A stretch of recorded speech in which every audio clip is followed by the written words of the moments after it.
boa noite. Supremo derruba a decisão da Justiça do Rio de Janeiro e o aplicativo WhatsApp volta a funcionar no país. E veja também nessa edição.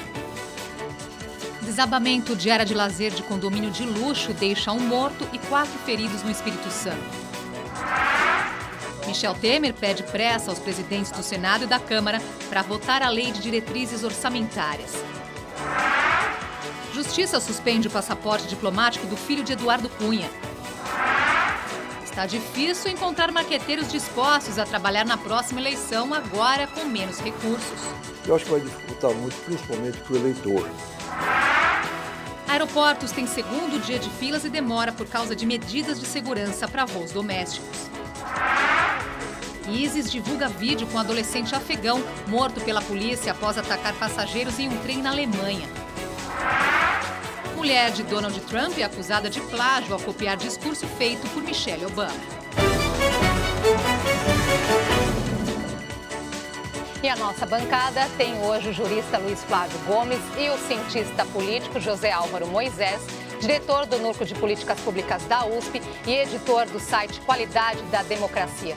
Mande suas perguntas para os nossos comentaristas por meio do WhatsApp, que já voltou, o número está aí na sua tela, não esqueça de se identificar. E ainda pelo Twitter e Facebook do Jornal da Cultura.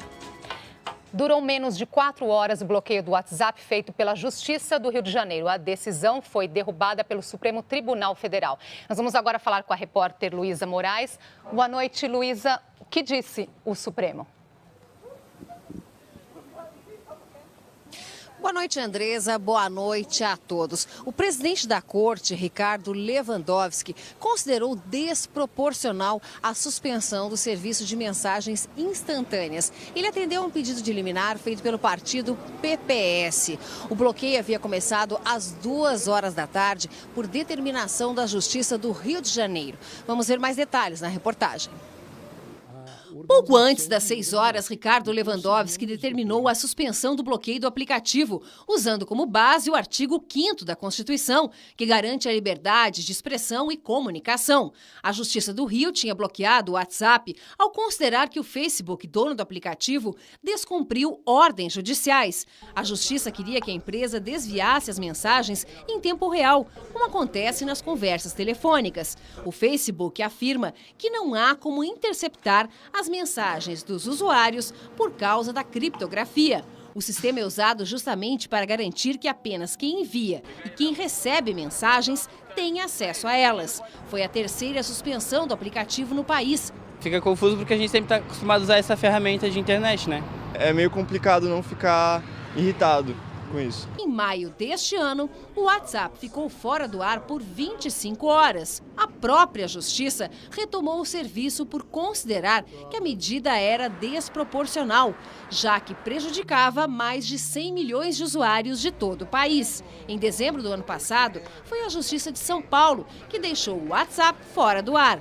A medida deveria durar 48 horas, mas um desembargador derrubou 13 horas depois. Estamos no Ministério elaborando um projeto para que haja um meio termo nisso, no sentido de que a empresa detentora das informações deve ter uma sede no Brasil que permita tecnologicamente que ela forneça as informações brasileiras.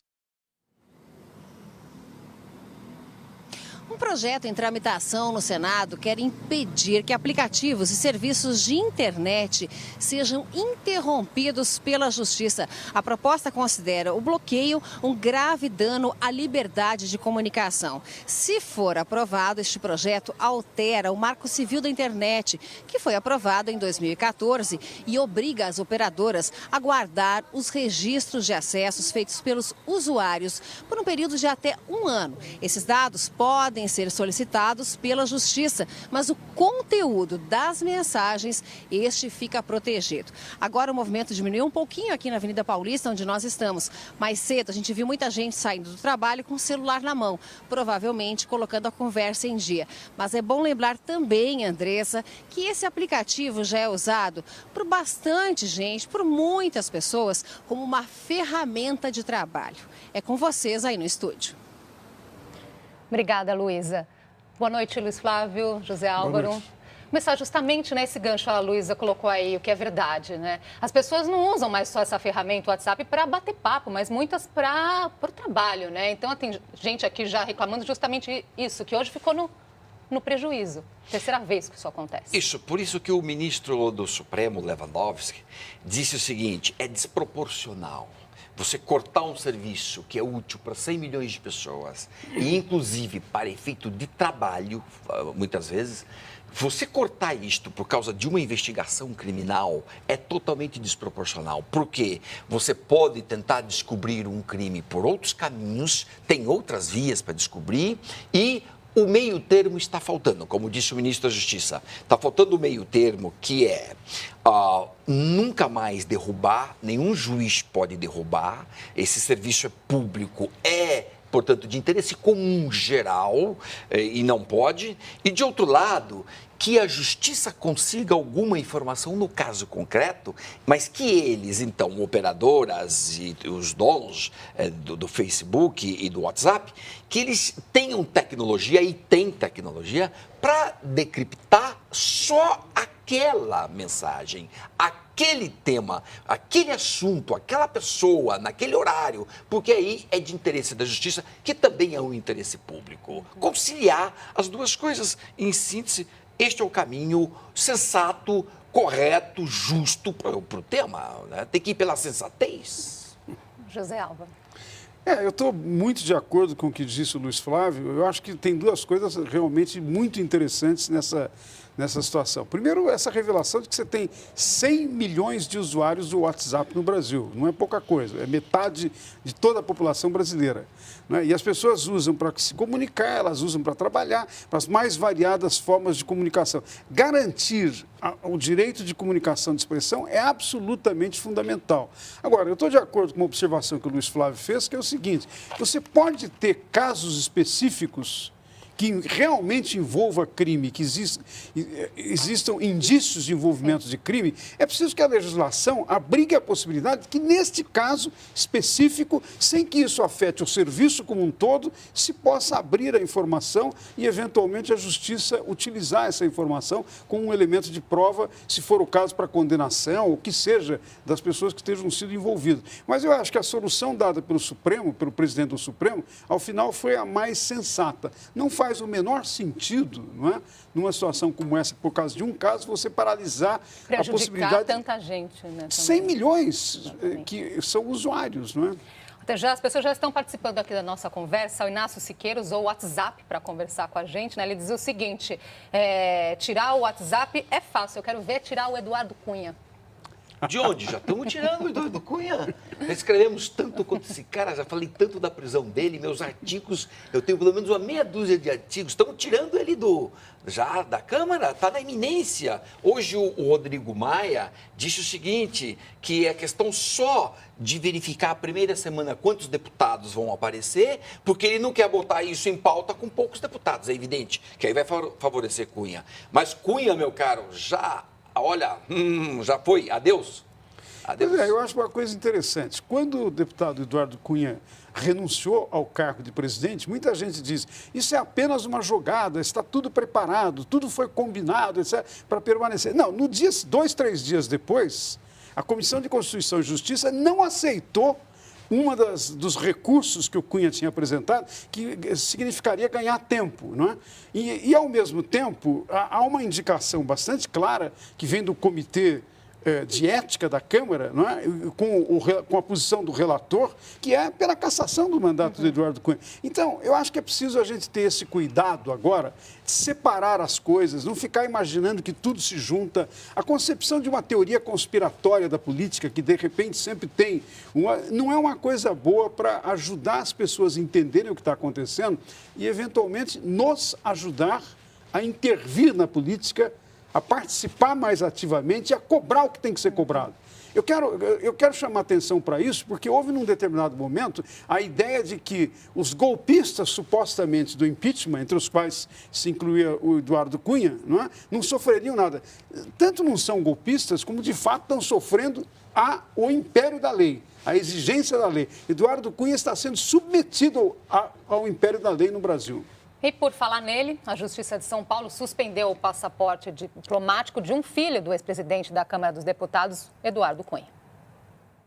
Felipe Dittes da Cunha terá que devolver o documento concedido pelo Itamaraty em até 5 dias.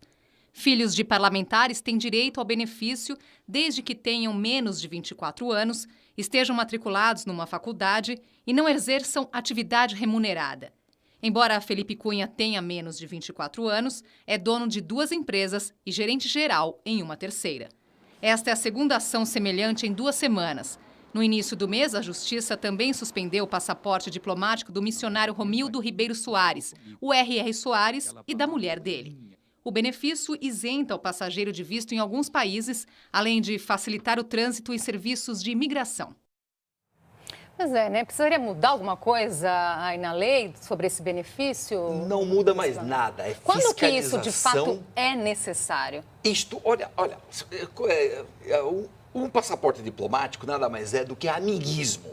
Isso é coisa de você fazer coisas para amigos, suas relações.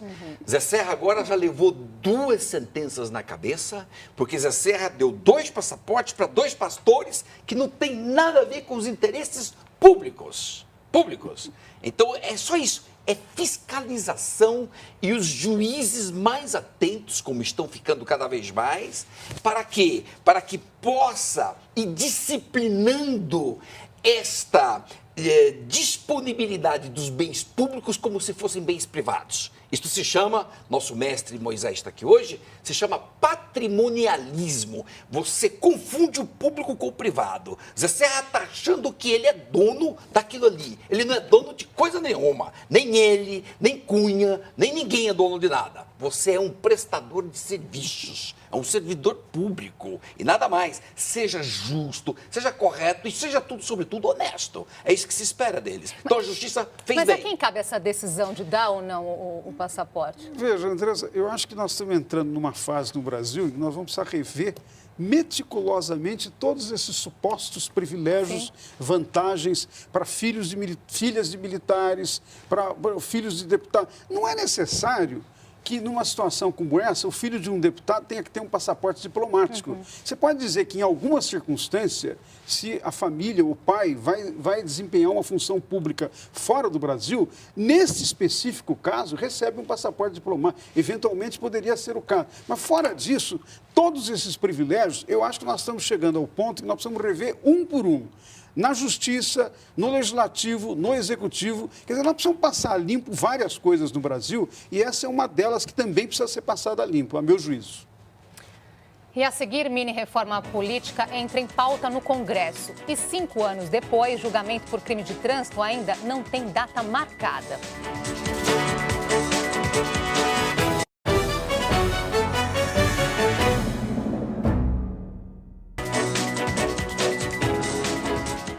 O número de motoristas embriagados flagrados dirigindo em São Paulo cresceu mais de 41% nos primeiros 4 meses deste ano, na comparação com o mesmo período de 2015. E quando eles são julgados, acabam cumprindo somente penas alternativas. No próximo sábado vai fazer 5 anos que o administrador Vitor Gurman morreu atropelado. A nutricionista Gabriela Guerreiro dirigia em alta velocidade e estava alcoolizada. Ela foi denunciada por homicídio doloso quando há intenção de matar, mas a justiça ainda não decidiu se ela vai a julgamento. Ela foi, num determinado momento, proibida de dirigir, revogou já isso, porque os advogados entraram com recurso, isso já foi revogado, e nós estamos continuando aguardando uma coisa que já deveria ter sido solucionada há muito tempo. Também em 2011, Miriam e Bruna Baltresca foram atropeladas e mortas na calçada de um shopping de São Paulo. O motorista Marcos Alexandre Martins também não foi julgado. Nem cumpriu as restrições de não voltar a beber e de ficar em casa à noite. Isso vai gerando nas pessoas, e nas pessoas que continuam bebendo e dirigindo, a sensação de que nesse país você pode fazer o que você quiser e acabou. Segundo o presidente da Comissão de Direitos de Trânsito da OAB, a maioria dos casos termina em penas alternativas, como serviços comunitários. Esta possibilidade de recursos para que se discuta essa questão, se é doloso ou culposo, leva a questão ou arrasta a questão até o Supremo Tribunal Federal. Se isso for decidido lá para frente que é homicídio culposo, vai estar prescrito. Enquanto a justiça caminha a passos de tartaruga para punir os motoristas que bebem e matam ao volante, aumenta o número de flagrantes por embriaguez entre os motoristas aqui da capital paulista. Foram 584 nos 4 primeiros meses deste ano, contra 413 no mesmo período do ano passado. A média é de 5 motoristas flagrados por dia. Criar varas específicas de trânsito como as que existem no Paraná e deixar a lei mais rígida são apontados como caminhos para mudar esse quadro de impunidade. O que é a solução para a embriaguez ao volante chama-se cultura, chama-se educação para o trânsito. Nós procuramos os advogados de Gabriela Guerreiro e Marcos Alexandre Martins, mas eles não responderam ao nosso contato. Nós vimos aí, na reportagem, 5 anos depois do caso do Vitor Gurman, e nada de julgamento. E não é uma exceção, né? Como a reportagem aí mostrou, tantos outros casos. Por que essa demora tão grande? Isso é a falência do serviço público em geral e a falência específica do serviço judiciário. A justiça está falida. Ela faz o que pode, os juízes trabalham muito, trabalham como doidos, mas não dão conta, não dão conta. Agora, tem algumas falhas brutais.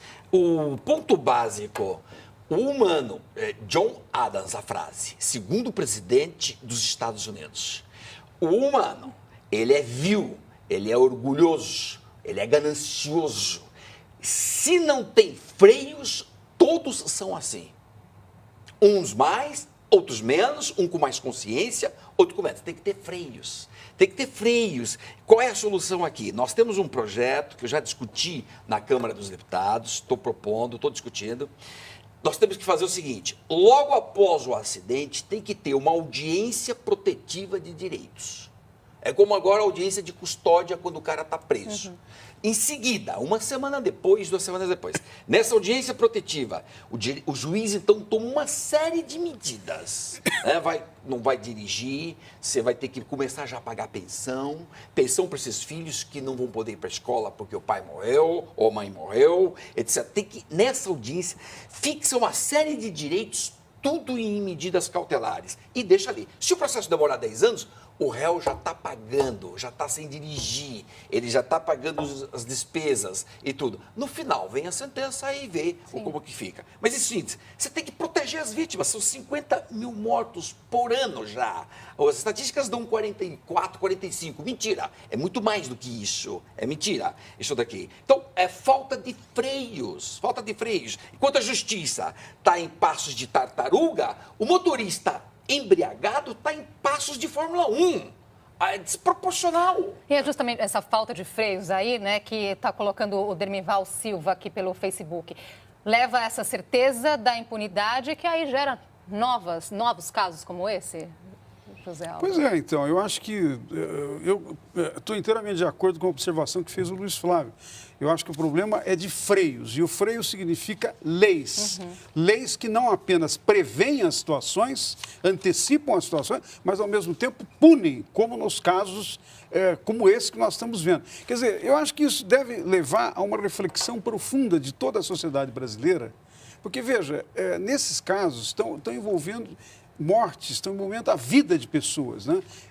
Nós podemos imaginar que essa nutricionista, por exemplo, que estava alcoolizada, que eventualmente ela não tinha nenhuma intenção de matar. Mas, no entanto, o ato cometido da maneira que foi significa uma completa irresponsabilidade diante do outro, diante dos outros. Você lembrou bem, esse não é o primeiro caso. Tem vários casos, como nós lembramos. Aliás, em geral, me chama a atenção que, na maior parte dos casos, desses casos de alcoolizados, são pessoas da classe média ou da classe média alta e que sempre tem muito excelentes advogados e que conseguem, com isso, protelar, levar para muito mais tempo, não é? Como o Luiz Flávio estava dizendo, a decisão final. E cai nas penas alternativas mesmo, que é o que nós vimos aqui, que foi o que aconteceu com o filho do Ike Batista, o Thor Exatamente, Batista, é esse caso que eu estou, de alguma maneira, relembrando. Quer dizer, penas alternativas têm que ser penas muito pesadas para as pessoas se darem conta não é? Da responsabilidade que elas não tiveram e como isso afeta as outras pessoas. Quer dizer, num certo sentido, como alguém disse na entrevista,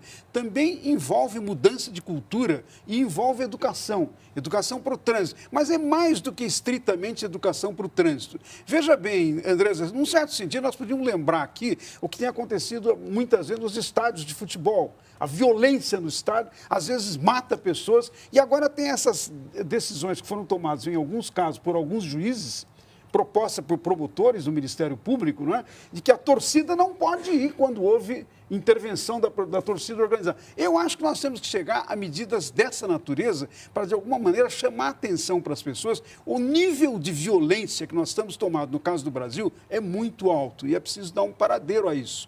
Isso envolve as autoridades, envolve as leis, envolve as instituições, mas também envolve todos nós da sociedade. É uma reflexão que precisa ser feita mais profundamente na sociedade brasileira. Agora, nessa questão de mudança de leis, existe algum exemplo de outro país que poderia ser aplicado aqui, que tem sido eficiente? Pega a Europa, um dos temas que eu estudei agora lá foi este. Pega a Europa em 10 anos caiu metade das mortes. De 54 mil, caiu para 27 mil em todos os países europeus somados. Ou seja, e tem... Mas com punição? Com punição, com medidas, é assim, ó, é conscientização, lei, educação, fiscalização rigorosa, primeiros socorros e punição. E segurança do carro, segurança das rodovias, segurança das cidades. E são 5 itens, ingredientes que resolvem o problema. A Europa levou a sério, diminuiu em metade as mortes em 10 anos. O Brasil prometeu isso para a ONU em 2010. Vamos reduzir em metade. Só está aumentando a média de 3% ao ano estão aumentando as mortes no trânsito. Ou seja, nós não cumprimos o dever de casa. Nós não cumprimos. Só assim, os comentários do Claudenei Amorim. É a lei que beneficia quem tem dinheiro, como colocou aqui o José Álvaro. O Marcos Wood, não há mais nada o que refletir sobre o assunto, nós temos que agir. Além do álcool, ele lembra que hoje tem os celulares aí na mão dos motoristas. Isso, gerando muita morte. Exatamente. É verdade. Muita morte, corretíssimo, é isso mesmo. A polícia diminuiu as buscas ao traficante Fat Family, que fugiu há um mês do Hospital Souza Aguiar, no centro do Rio de Janeiro. As operações continuam em 50 favelas, mas com um número reduzido de policiais. A medida foi tomada depois que diversas buscas pelo bandido fracassaram. Fat Family foi internado no dia 13 do mês passado, após levar um tiro no rosto durante uma operação policial. 6 dias depois, 25 homens armados entraram no hospital e resgataram o traficante. Na ação, um vigilante morreu e 2 pessoas ficaram feridas. Pernambuco registrou quase 4.300 novos casos de dengue e chikungunya em uma semana. As ocorrências são do dia 10 da semana passada até o último sábado. No ano, o estado já soma mais de 37 mil casos confirmados das 2 doenças transmitidas pelo mosquito Aedes aegypti. Pelo segundo dia seguido, os aeroportos registraram longas filas por causa das novas regras de segurança. Em Congonhas, na capital paulista, passageiros levaram mais de 1 hora para passar pelo raio-x. No Santos Dumont, no Rio de Janeiro, a fila deu voltas no saguão de embarque. E em Brasília, o guichê do check-in ficou lotado. Ontem, a ANAC recomendou aos passageiros que cheguem nos aeroportos com 2 horas de antecedência para voos nacionais. Com menos tempo e menos dinheiro, as campanhas políticas este ano ainda são uma dúvida para os marqueteiros. Eles podem ganhar 1/10 do que já faturaram em outras eleições. Chico Santa Rita tem eleições importantes no currículo. Ulisses Guimarães e Fernando Collor para a presidência da República, Orestes Quércia a governador de São Paulo, Mário Covas e Fernando Henrique Cardoso ao Senado. Já fez mais de 200 campanhas. Este ano ele recusou alguns projetos e vai trabalhar para apenas 2 candidatos, um a prefeito no Maranhão e outro em Minas Gerais. Foi feita uma reforma eleitoral e isto vai dificultar muito a situação das campanhas eleitorais. Eu acho que vai dificultar muito, principalmente para o eleitor, que vai ter mais dificuldade. Pelas novas regras estão proibidas as doações empresariais. Dirigentes partidários estimam que a remuneração direta dos marqueteiros deve cair de R$1 milhão para 100 mil por mês. A redução do horário eleitoral na TV e no rádio é uma das principais mudanças das eleições deste ano. Serão 2 blocos de 10 minutos para cada candidato a prefeito, além de 80 minutos de comerciais por dia. Só que para os profissionais do marketing, menos tempo vai significar mais trabalho. Como eles aumentaram violentamente o volume de produção que cada campanha vai ter, na verdade, teria que encarecer, porque se você produz muito mais televisão, você vai ter um valor muito maior. É a lei infalível de mercado. Para o cientista político Gaudêncio Torquato, comentarista do Jornal da Cultura, a reforma política mexeu com a forma de fazer campanha, mas não vai conseguir barrar a forma clandestina de arrecadação. Os controles não serão tão rígidos a ponto, por exemplo, de fechar o Caixa 2. Na minha visão, o Caixa 2 voltará com força, de maneira indireta.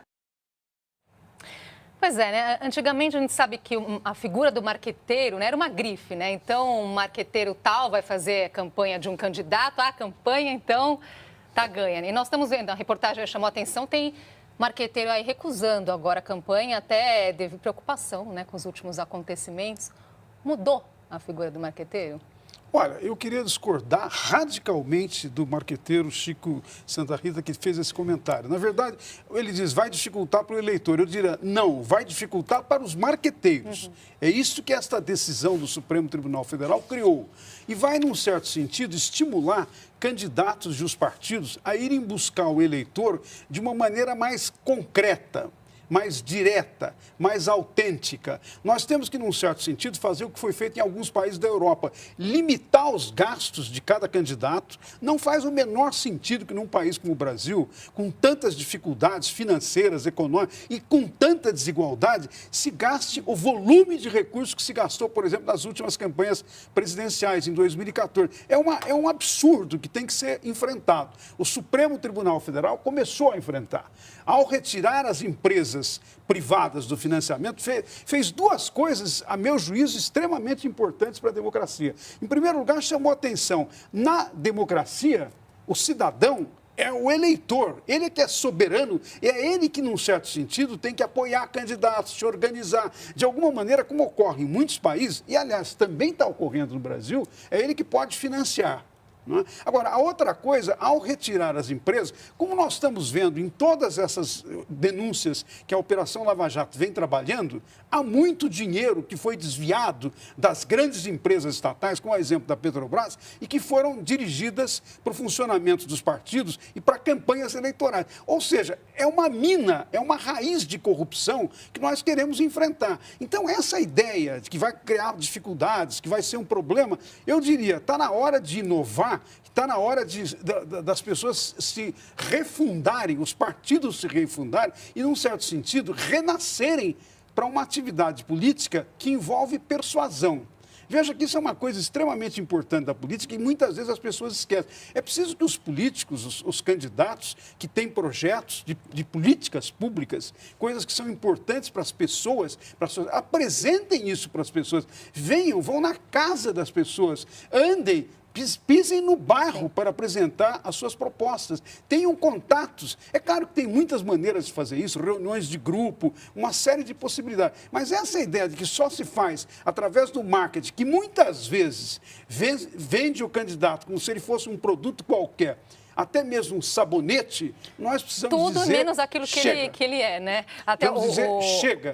O eleitor tem direito de, num certo sentido, ser melhor informado do que essa manipulação que muitas vezes ocorre pelos marqueteiros. O Manuel de São Paulo, ele até comenta que viu o WhatsApp, a política não precisa de marqueteiro. E a Célia Maria, pelo Facebook, ela coloca que... não é a Célia, é a Vânia Dorazio. Nós não vamos ter dificuldades, não. Chega de propaganda, porque nós já conhecemos todos muito bem. E o Marcos Ude que pergunta, então, né, até foi um comentário do Gaudêncio Torquato na reportagem, engana-se quem acha que não haverá dinheiro sujo aí, compensando o que não conseguiram por vias oficiais. Só que quando usa dinheiro sujo, essa tese é do ministro Gilmar e agora repetida pelo nosso amigo Gaudêncio, quando você usa o dinheiro sujo e agora é sujo mesmo, é Caixa 2 e é crime, fica mais fácil você apurar e derrubar o candidato. O que não se computa é que, da última eleição para prefeitos até semana passada, o TSE, TREs e TSEs caçaram quase 200 prefeitos. Exatamente. E isso não se computa. Porque se usou caixa 2, taca-lhe o mandato. Vai perder o mandato. E taca... Então, eu não me assusta nada de que vai ter caixa 2. Primeiro que sempre teve, mas agora apura melhor. O povo agora anda com uma prova na mão, um celularzinho na mão, você grava tudo. Pronto, e aí provou caixa 2. Então, discordo, sigo o Moisés, discordo do nosso marqueteiro. Marqueteiro em campanhas políticas é só para manipular. Porque se for para apresentar quem é mesmo a pessoa, é inútil. Se for para apresentar o diferente, é porque está manipulando. E veja as últimas eleições no Brasil, como nós fomos manipulados. Então, sem manipulação e barateamento de campanhas. Tem que baratear. Até porque o cidadão está mais atento nisso, né? Claro que está. Foi mérito do cidadão, até, por exemplo, a lei da ficha limpa, ele está muito mais em cima nesse sentido, aliás, né? Foi por iniciativa popular, exatamente, né? De um juiz, famoso juiz fantástico, que é o Marlon Reis. Um dos que estava na frente disso. Pedrosa, veja bem, duas coisas sobre isso, né? Primeiro, o seguinte: qual a dificuldade que nós temos para acompanhar online, vivo, todo dia, imediatamente, os gastos que os candidatos fazem? É preciso usar a tecnologia de informação, inclusive para chegar a esse ponto. Então, eu entendo a posição do Gaudêncio, dizer, talvez possa ter, ele é afirmativo, ele diz que necessariamente vai ter. Eu diria o seguinte: nem tudo vai ser assim se houver preparo. Se a justiça eleitoral, e também, como disse o Luiz Flávio, a população, com o seu celular, com as informações, se nós nos prepararmos, nós podemos conter esta ideia de que não tem solução. Sempre vai ter caixa 2. Eu diria, olha, devagar com andor. Nós precisamos nos dar uma oportunidade a nós mesmos, ao país, à justiça, a nós mesmos, para mudar, começar a mudar. Eu não aceito a ideia que sempre se apresenta, tudo no Brasil tem que ser assim. Por exemplo, só pode fazer política se meter a mão na corrupção. Sim. Não. Chegou a hora de dizer basta a estas coisas e nós temos mecanismos, formas de pensamento para começar a nos aproximar e, inclusive, nos apoiar na experiência de outros países. Por exemplo, eu citei aqui os casos, vou citar os casos da França, Portugal, Bélgica, onde os candidatos à Assembleia Nacional ou ao Congresso têm um limite de até 50 mil euros para gastar. Se eles gastarem mais do que isso, eles são submetidos à justiça eleitoral deles, ao processo eleitoral local. E se eles gastarem e forem eleitos, cumprirem a lei, o Estado comparece com metade do gasto que eles tiveram. Ou seja, nós podemos mudar. Eu acho que vale a pena, nesse caso, relembrar a palavra de ordem do Obama, quando foi eleito pela primeira vez. Nós podemos. Também tem que ter querer. Sim. Então, desse ponto de vista, eu não acho bom dizer, olha, estamos numa situação que não tem saída, vai ser necessariamente assim. Eu me permito discordar do meu colega, que muitas vezes eu concordo, que é o Gaudêncio Torquato. Vamos seguir agora? Uma pessoa morreu e 4 ficaram feridas no desabamento de uma área de lazer de um prédio em Vitória, no Espírito Santo. Foi isso que restou da área de lazer do condomínio de 3 prédios localizado num bairro nobre de Vitória. O acidente aconteceu na madrugada desta terça-feira. No local havia piscina, academia de ginástica, área de festa e 2 portarias. A estrutura caiu sobre a garagem do subterrâneo. Carros foram destruídos. O corpo do porteiro, Dejair das Neves, de 47 anos, foi encontrado no final da tarde. 4 outras pessoas ficaram feridas. Os moradores relataram momentos de terror. O tremor que deu na hora que a gente viu que estava tudo desabando aqui embaixo. E que quando a gente chegou até as partes da saída aqui do prédio, que não tinha como descer. E na hora que a gente chegou lá embaixo, cena de guerra, parecia que tinha acontecido caído uma bomba. Essa foto mostra como era a área de lazer. Segundo a Prefeitura de Vitória, o prédio tem 6 anos e não há nada de irregular. A construtora responsável pelo prédio se disse surpresa com o ocorrido e que colabora com as autoridades. A área foi isolada. E a Defesa Civil ainda não sabe o que provocou o desabamento. A suspeita é que tenha acontecido uma explosão de gás. No sábado, em Manaus, outro acidente em área residencial ganhou notoriedade. Uma estação de tratamento de esgoto de uma escola particular estourou, derrubou um muro e surpreendeu os moradores de um condomínio. O registro foi feito por câmeras de segurança. 12 pessoas tiveram escoriações leves. A água com dejetos contaminou o solo de parte da área de lazer. A escola responsável pela estação de tratamento foi multada em pouco mais de R$ 37 mil. O rompimento da estação ainda não foi esclarecido. Pode ser um erro de projeto ou de fiscalização. Problemas frequentes que expõem a construção civil. Há quase 20 anos, o edifício Palace 2, na Barra da Tijuca, Rio de Janeiro, protagonizou uma das maiores tragédias do mercado imobiliário. O edifício desabou num sábado de carnaval e matou 8 pessoas. O acidente ocorreu por um erro de cálculo na construção das vigas do prédio. O Ministério Público acusou o dono da construtora, então deputado Sérgio Naia, de negligência. Ele teria usado materiais de baixa qualidade na obra e até areia da praia na mistura do concreto. Até hoje, famílias esperam as indenizações. Eu não estou falando aqui do caso do Espírito Santo, que a gente ainda não sabe os motivos, o que aconteceu, mas de uma forma geral, né? Nós sabemos que aí cabe à Prefeitura a responsabilidade por essa fiscalização na qualidade das obras. Mas, em prática, como é que isso acontece? É uma fiscalização eficiente por todo o país? Não, não é. Esperar a fiscalização eficiente hoje no poder público brasileiro falido é muito difícil. Não há fiscalização no trânsito, não há fiscalização de obras, não há fiscalização de gente que está mandando fortunas para fora do país, para paraísos fiscais. É complicadíssimo falar em fiscalização num país cleptocrata como o Brasil. Cleptocrata vem do grego, kleptos é ladrão, krata é o governo de ladrões. É difícil você falar em boa fiscalização num país de ladrões. Então, é preciso corrigir tudo isso. Na linha do que salientou Moisés, nós temos que ir mudando essas estruturas arcaicas, ultrapassadas, de governar, de responsabilidade.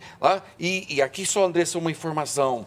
O comum é a gente escutar que, não, mas fala um exemplo de um país que está diminuindo corrupção. Eu agora estou estudando 6 países que estão diminuindo fortemente a corrupção pelas medidas adotadas. Hong Kong, Singapura, Índia, que tem 1 bilhão e 200 milhões de habitantes, Filipinas, Geórgia e um caso fantástico e fenomenal é de Botsuana, na África. São 6 experiências fantásticas. Botsuana hoje tem a posição 28 na corrupção. 28, o Brasil é 76, ou seja, somos quase 3 vezes mais corruptos do que Botsuana. Então dá para fazer coisas. Mesmo a China, com um sistema político extremamente centralizado, também está começando a enfrentar cada vez mais a corrupção. Exato. Em escala que alguns analistas dizem, daqui a pouco vai superar o que está sendo feito no Brasil.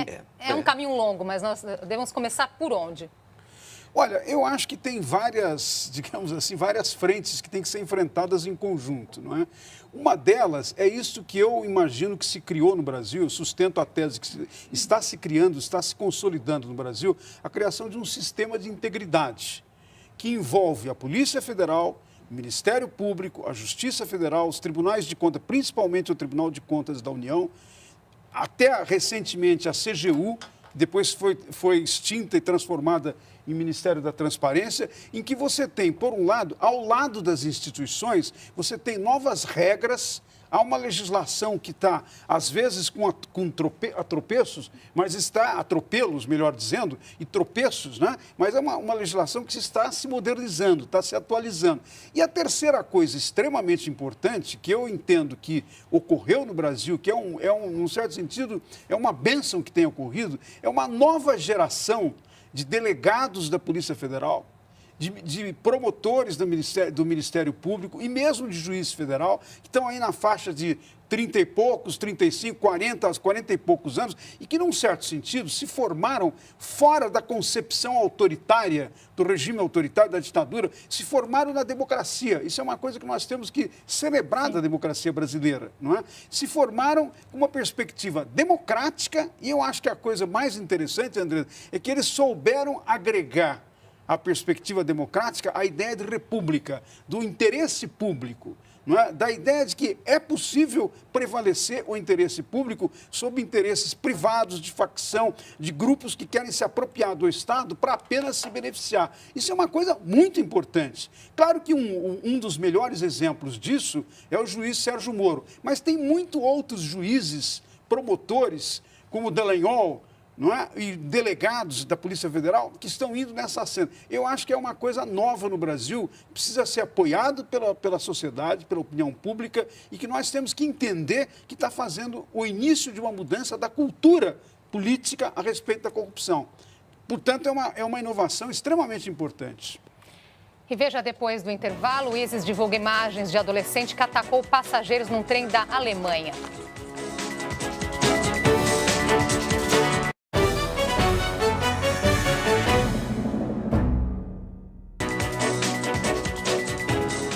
O presidente interino Michel Temer recebe agora à noite os presidentes do Senado e da Câmara. Eles vão discutir as prioridades da pauta de votações na volta do recesso parlamentar. Recesso branco, Jogos Olímpicos e eleições municipais. Vai ser difícil ter quórum por aqui. Mas o interesse do Palácio do Planalto é mostrar melhoras na economia já no segundo semestre.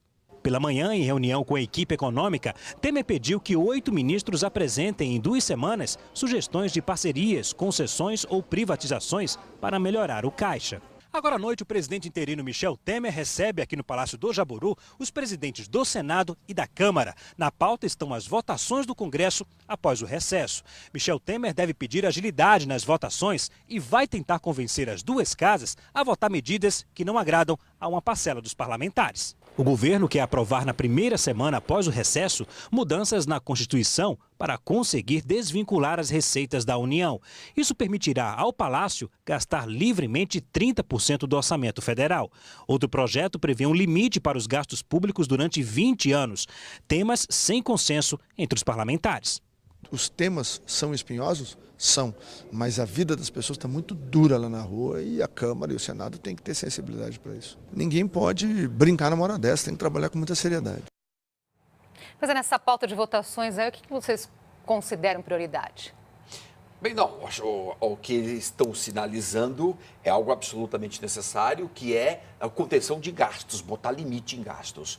E isso, qualquer família sensata faz isso. Você não pode gastar mais do que tem. Então, perfeito, até aí. E vem vindo também essa história todas das privatizações. Aqui só uma observação. Acho mesmo que o Estado empresário tem que diminuir. O Estado não nasceu para ser empresário, ele nem sabe ser bom empresário, não é? O Estado tem que cumprir as funções dele, Estado. Educação, saúde, justiça e segurança. Isso que o Estado tem que fazer bem. Então, diminuir o Estado empresário significa privatizar. Vão privatizar. Só que não devem cometer o erro de Fernando Henrique e do Lula. Os dois erraram muito nisso. Lula não, porque privatizou. Ambos, e o Fernando Henrique, na hora que privatizou, começou a botar dinheiro público. Pô, aí é moleza. Eu também vou buscar uma empresa para mim agora. Eu vou pegar a BR Transpetro, por exemplo. Por quê? Te dou dinheiro público, você compra Transpetro e depois você vai pagando o BNDES ou o Banco do Brasil. Então, que raio de dinheiro que entrou se eu dei o dinheiro para o cara privatizar? Isso é entregar para amigos.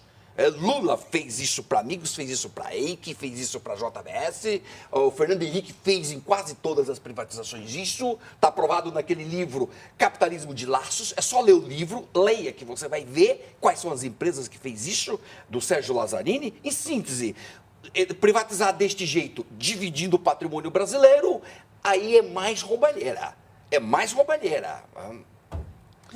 Eu acho que o tema da privatização realmente merece uma rediscussão para que nós possamos olhar o que foi feito, olhar a experiência, inclusive olhar a experiência de outros países e, numa perspectiva comparativa, aperfeiçoar o processo. Agora, eu estou de acordo com a tese central do Luiz Flávio, que é a ideia de que o Estado ele não pode ser um Estado empresarial. Ele tem que ser um Estado de atender às questões fundamentais da população e concordo que elas são educação, saúde, segurança, justiça, não é? Infraestrutura para poder permitir que as coisas cheguem aos lugares e, ao mesmo tempo, sejam atendidas. Agora, tem um aspecto da proposta que apareceu.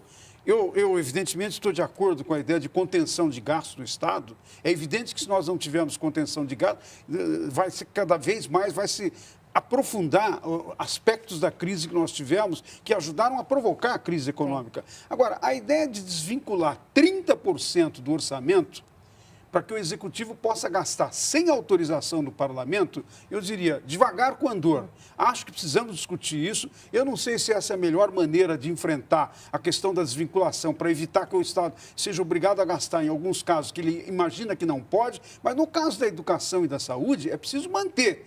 E acho que, na verdade, gastos do Estado, do Executivo, sempre devem depender da autorização do Parlamento, que é a representação da sociedade. Alguém vai dizer, mas esse Congresso que está aí tem muito problema, muitos deles estão envolvidos em denúncias da Lava Jato, de corrupção. Então, nós, cidadãos, precisamos corrigir isso. Significa que os eleitores não podem e não devem mais reeleger políticos corruptos. Tem que prestar mais atenção, tem que cobrar, tem que pressionar do Congresso. Mas a ideia de entregar 30% do orçamento para o Executivo, que já tem um desequilíbrio enorme de poderes entre o Executivo e o Legislativo. Há uma assimetria de poderes.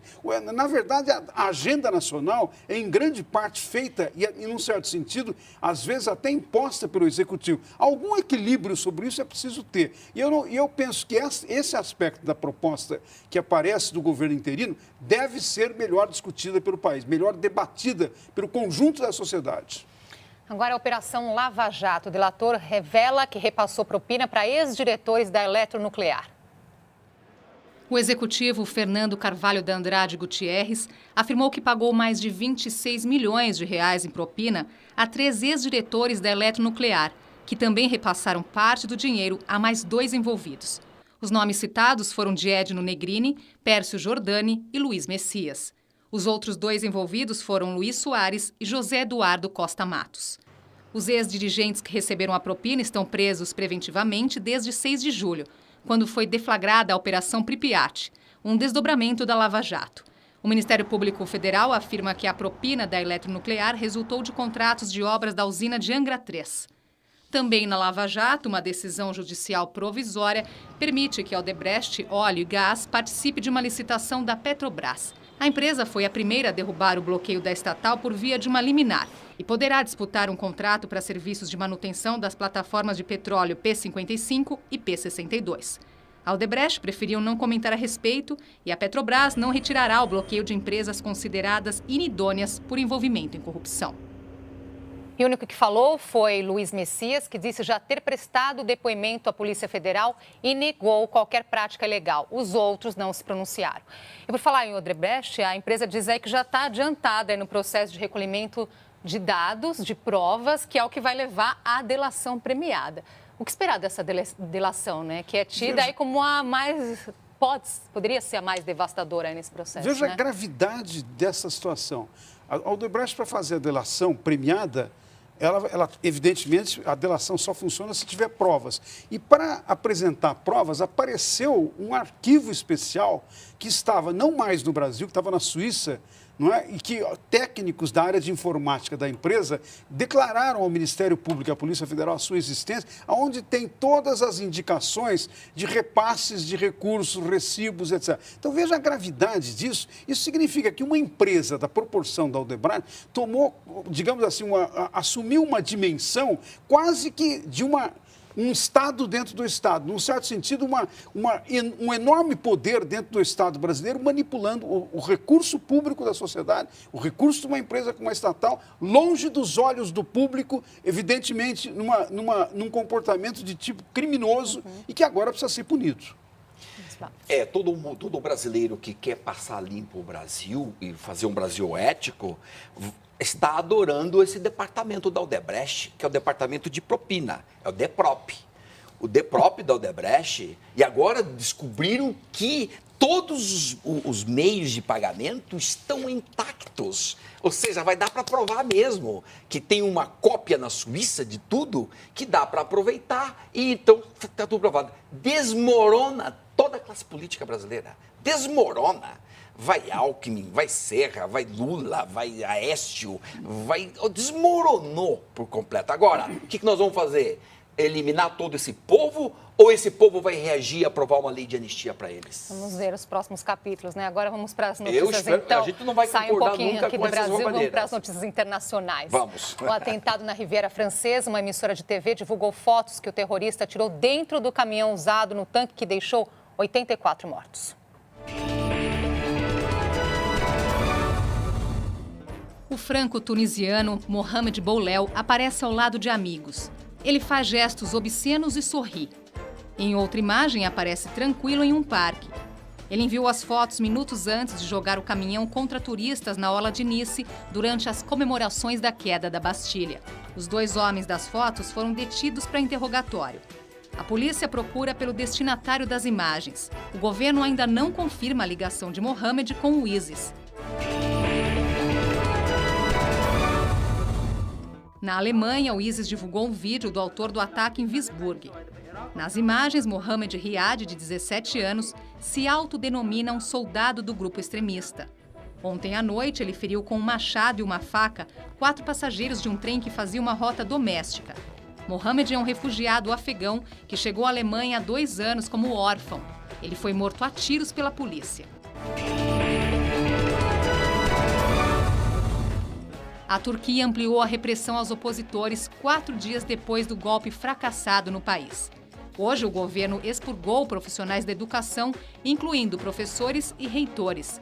Desde o final de semana, 20 mil servidores civis e militares foram demitidos ou afastados. O presidente também retirou a licença de TVs consideradas aliadas da oposição. Tayyip Erdogan negou que esteja usando o golpe como pretexto para aumentar seu poder e caçar opositores. Daqui a pouco, Donald Trump é confirmado como candidato republicano à presidência. E Eduardo Cobra faz o maior painel da carreira em homenagem à Olimpíada do Rio.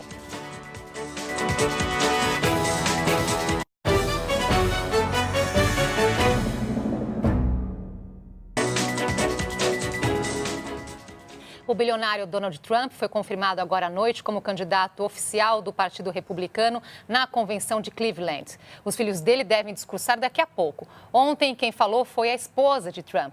A exemplo do marido, Melania também provocou polêmica. Vários trechos do discurso dela foram parecidos com o que Michelle Obama fez há 8 anos. O responsável pelo texto pode ser demitido. Foi um dia cheio de surpresas. Logo no início, protestos fora e dentro da Arena Cleveland. Vários delegados protestaram contra a nomeação de Donald Trump como candidato oficial do partido e pediram boicote. Mais tarde, quando a convenção começou, o próprio Donald Trump quebrou o protocolo e apareceu na primeira noite. Ele subiu ao palco sob o som de We Are the Champions, do Queen. Normalmente, o candidato só aparece no último dia. Foi Trump quem chamou a esposa para falar. O que deveria ser o discurso mais importante da noite se tornou no maior fiasco. A imprensa americana revelou que parte do pronunciamento da ex-modelo eslovena era idêntico ao que a primeira-dama Michelle Obama fez em 2008 na Convenção Democrata. From a young age, my parents impressed on me the values that you work hard for what you want in life. And Barack and I were raised with so many of the same values. Like, you work hard for what you want in life. That your word is your bond, and you do what you say and keep your promise. That you treat people with respect. That your word is your bond, that you do what you say you're going to do. That you treat people with dignity and respect. Vamos ter um minutinho final aí para dividir entre vocês. Trump, então, candidato oficial agora, né? Depois desse show todo, o que vocês esperam? Donald Trump é uma ameaça extremamente grave para os Estados Unidos, mas mais do que isso é também uma ameaça grave para o mundo. Não é? Nós temos uma esperança que Hillary Clinton consiga convencer os seus compatriotas, os eleitores norte-americanos, que os Estados Unidos não pode ir por esta senda de intolerância e essa perspectiva extremamente negativa sobre a política. Luiz Flávio. 2 coisas que temos que combater até o último dia da nossa vida: a roubalheira no poder público e os políticos que jogam ópio na população para conquistar votos. Ópio do nacionalismo, ópio do anti-mexicano, do anti-isso, anti-aquilo. Esse é o discurso do Trump, não é construtivo, ele vai destruir o mundo. Esse doidão vai destruir o mundo. Muito obrigada pela presença de vocês aqui hoje com a gente. Até uma próxima.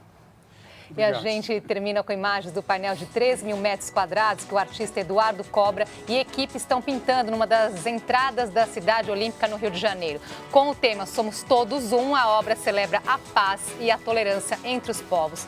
5 rostos simbolizam os 5 anéis olímpicos, que por sua vez representam a união dos continentes.